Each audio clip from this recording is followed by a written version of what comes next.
The plea deal was offered this summer, but it just became public after a Facebook post by Sam Aguiar. He's one of the attorneys representing Breonna Taylor's family, and he called it an attack on Taylor. We spoke with one of Aguiar's colleagues, Lenita Baker, who is also representing the Taylor family.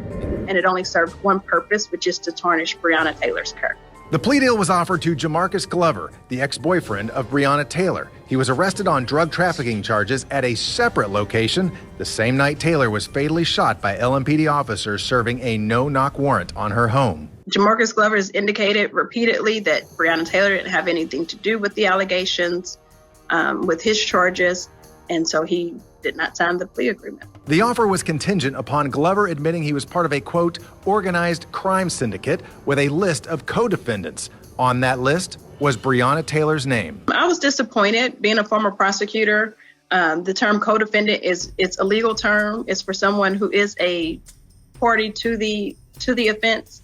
Breonna Taylor was never charged with any crimes. Commonwealth's attorney Tom Wine declined an interview request, but he issued a statement acknowledging Taylor was never charged with a crime and was not a co-defendant. And he says the plea officer posted online was an early draft. The statement read in part, "When I was advised of the discussions, out of respect for Ms. Taylor, I directed that Ms. Breonna Taylor's name be removed." You can say it was a draft, but it never should have been included in a draft to begin with. In his statement, Wine also took aim at Aguiar's Facebook post, saying Aguiar's statements about the Commonwealth's attorney's office were a, quote, false accusation. Sam Aguiar is the attorney for the Breonna Taylor family. So here's what I'm confused about. Why make this info available to the public in the first place? Because like he stated, she's dead. So obviously she can't be a co-defendant of anything. And on top of that, it was a draft, which is probably why he only showed a portion of it in his post. And they removed her name the moment they realized she was still there. And they weren't the ones to make it public for him to claim that they were attempting to attack her. To me, this just felt like another ploy to keep the supporters where he wanted them, blind from the truth.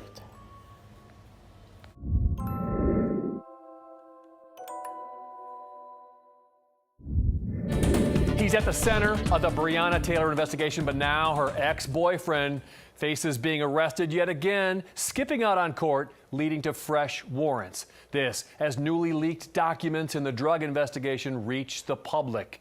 Good evening, I'm John Bowles. Shannon Cogan's off tonight. Jamarcus Glover is the main suspect in the narcotics case that led to the raid on Breonna Taylor's apartment. Wave 3 News troubleshooter Natalia Martinez found out police are searching for him again after he failed to show up for court. His attorney told me today that he does not know where Glover is. And now we have new insight into just how much police were watching him before Taylor's death in this leaked report. It's 39 pages of a summary report written by an LMPD officer involved in the narcotics investigation that led to the death of Breonna Taylor. In them, new pictures and conversations linking Taylor to her ex-boyfriend, Jamarcus Glover. The documents describe a close relationship between the two. It includes police learning Glover was using Taylor's car, then making numerous trips between her home and a so-called trap house on Elliott Avenue.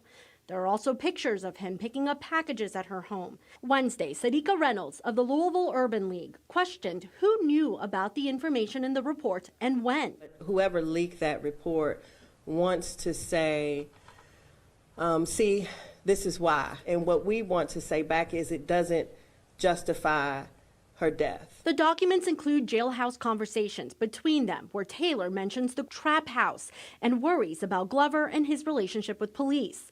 They detail how Glover was using her address as his residence about 2 weeks before police obtained the warrant. Taylor's family attorney, Sam Aguiar, called it unfortunate that he only learned of the contents after they were leaked, but that good or bad, he was glad the public has now seen more of the case. FOP President Ryan Nichols called Taylor's death tragic.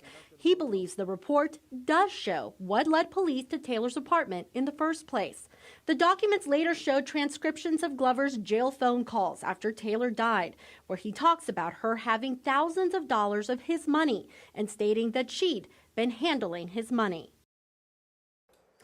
Mayor Greg Fisher has condemned the release of the documents. Meanwhile, Sam Aguiar, Breonna Taylor's attorney, said that he wants the public to see even more. We have much more about the contents of this report on Wave3.com.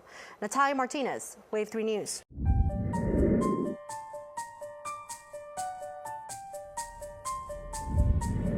So here's what I'm going to do. I'm going to post the leaked documents that had Breonna Taylor's name a part of the investigation only, in order by dates, but I am not going to read them to you. I want you to read them for yourselves. So I'll leave them on the screen, hopefully long enough that you guys should be able to read the document before it moves on to the next one. But if it moves too quickly, just pause the video to be able to read it and then continue on. I will leave the link to where you can view the full set of documents in the description of this video.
I don't believe that the leaking of these documents was in any way, shape, or form an attempt to try to slander Breonna's name.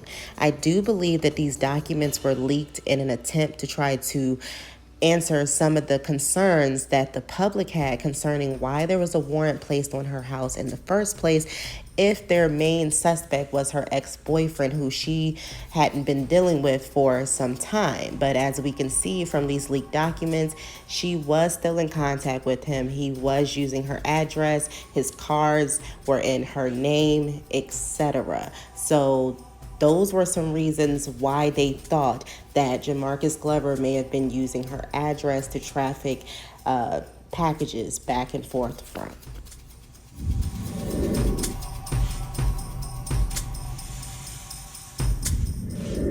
Now, Now, Breonna Taylor's ex-boyfriend, Jamarcus Glover, came out and did an interview where he denied that Breonna Taylor had anything to do with any type of drug trafficking, but he did say that he was receiving packages at her home that she approved of, but they were just clothes, shoes, etc. He also denied that she was holding any money from him, which completely contradicted the conversation that was recorded between them two in jail.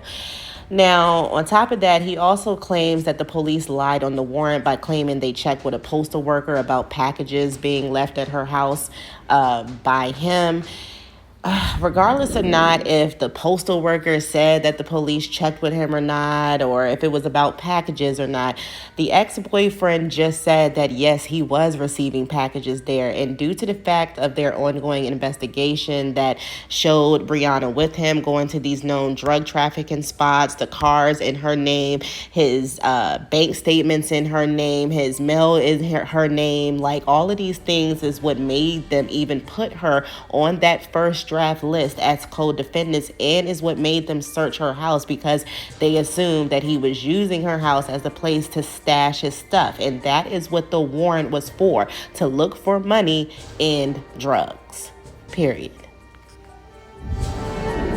So before I end this video, I just want to give a little opinion that I have so far regarding this whole entire situation. Now, I do feel like the family, the attorneys, and the media all played off the high emotions that were already running rampant due to the George Floyd and Ahmaud Arbery situations for their own intent and purposes. And I say this because they were the cause of a lot of the misinformation being spread about this case, and they really made no real attempts to set the record straight. Instead, it seems like the more transparent the police were and the more demands that were met, like Breonna's law being passed, plus some other updated policies, it was never enough. The attorneys even went out their way to post up that draft plea deal with Breonna's name in it, just to try to claim that they were attempting to attack her when they weren't even the ones who brought that to the light, just to try to incite you guys to more anger, just like they're doing right now by calling for the transcripts of the hearing, claiming that they must not have shown the right evidence to be able to press charges against the other two officers. I'm going to say this again. They cannot press charges by law. And even a civil suit attorney should understand that. Now, the celebrities are a whole nother problem in itself. But we are going to have to save that discussion for another day, because I want to keep this video just about the breakdown and facts, not opinion and emotion. So I'm going to go ahead and stop this rant here. Now, I am aware that I did not go over certain things that you may have felt should be addressed in these videos. So if I did miss something or I got anything wrong, please let me know in the comment section. So I want to say thank you to all of those who have tuned into the breakdown of Breonna Taylor. And I want to send a special shout out to all of those who stayed around until the end of each video. Please don't forget to like, share, and subscribe to this channel. And I will see you guys later. Goodbye.